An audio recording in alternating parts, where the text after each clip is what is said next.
Machinery hostel అంటే ఏంటి? క్రైస్తవ సంస్థలు నడిపేటటువంటి హాస్టల్. అందులో ఒక బాలిక గర్భవతి అయింది, బిడ్డను కూడా కనేసింది. ఆ బిడ్డను ఇసిరి రోడ్డు మీదకి వేసినటువంటి సంఘటన ఇప్పుడు సంచలనం సృష్టించింది. ఏలూరు నగరంలోని ఒక మిషనరీ సంస్థకు చెందిన ఆధ్యాత్మిక శిక్షణ వసతి గృహంలో ఆదివారం అమానుష ఘటన చోటు చేసుకుంది. ఈ భవన్ నుంచి అప్పుడే పుట్టిన ఒక నవజాత శిశువును బయటికి విసిరేయడం స్థానికంగా కలకలం సృష్టించింది. ఈ ఘటన సమీపంలోని అపార్ట్మెంట్లో ఉంటున్న మహిళ పొరుగునున్న వాచ్మెన్ గమనించారు.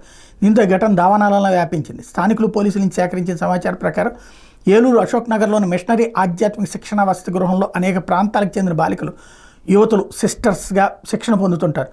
ప్రసవించిన బాలిక కర్నూలు జిల్లా నంద్యాల గ్రామానికి చెందినట్టుగా నిర్వాహకులు చెబుతున్నారు. ఈ బాలిక నగరంలోని మిషనరీ కళాశాలలో ఇంటర్ సెకండ్ ఇయర్ చదువుతోంది. ప్రతిరోజు వసతి గృహం నుంచి కళాశాలకు వెళ్ళొస్తూ ఉంటుంది. ఈ నేపథ్యంలో ఆదివారం ఈ వసతి గృహం నుంచి అప్పుడే పుట్టిన పసికందును విసిరేయడం స్థానికులు గమనించారు. అంతేకాకుండా భవనం పైన బాలికలు నీళ్లతో రక్తపు మరకలు కడుగుతున్న దృశ్యాలను వీళ్ళు వీడియో తీసి పోలీసులకు సమాచారం ఇచ్చారు. Eluru 2 town CI YV Ramana సిబ్బందితో సంఘటన స్థలానికి వెళ్ళగా పసికందు విగజ్జీవితిగా పడి ఉండడాన్ని గమనించారు. బిడ్డకు బొడ్డు కూడా ఉడకపోవడం, ఒంటి నిండా రక్తపు మరకలు ఉండడంతో అప్పుడే జన్మించి ఉండొచ్చని పోలీసులు నిర్ధారణకు వచ్చారు.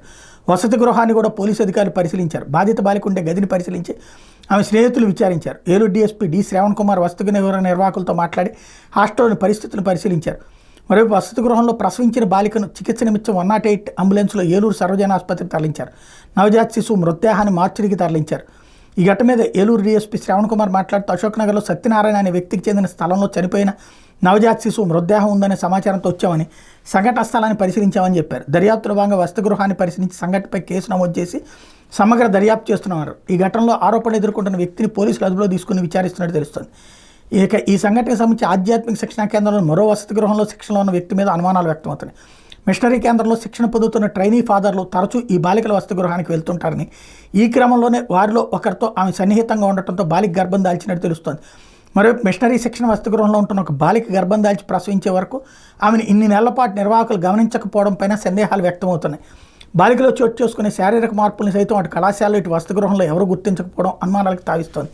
వసతి గృహంలో బాలికలు ఏం చేస్తున్నారు దానిపై కనీస పర్యవేక్షణ లేదా నిర్వాహకుల నిర్లక్ష్యం స్పష్టంగా కనిపిస్తున్నట్టు ఆరోపణలు వస్తున్నాయి. ఇక ప్రసవం సమయంలో బాధిత బాలికకు తోటి విద్యార్థులు సహకరించారా లేక నిర్వాహకుల ప్రమేయం ఉందనే తేలాల్సి ఉంది. ఇంత వార్త రాశారు కదా, ఇదే హిందూ సంస్థ అయితే ఈ పాటికి రచ్చ నడిచుండేది. ఈ వార్త రాసినటువంటి సాక్షి కూడా 4 కాలమ్స్ వార్త రాసింది, కానీ ఆ వసతి గృహం పేరు రాయలేదు, దాని నిర్వాహకుల పేరు రాయలేదు.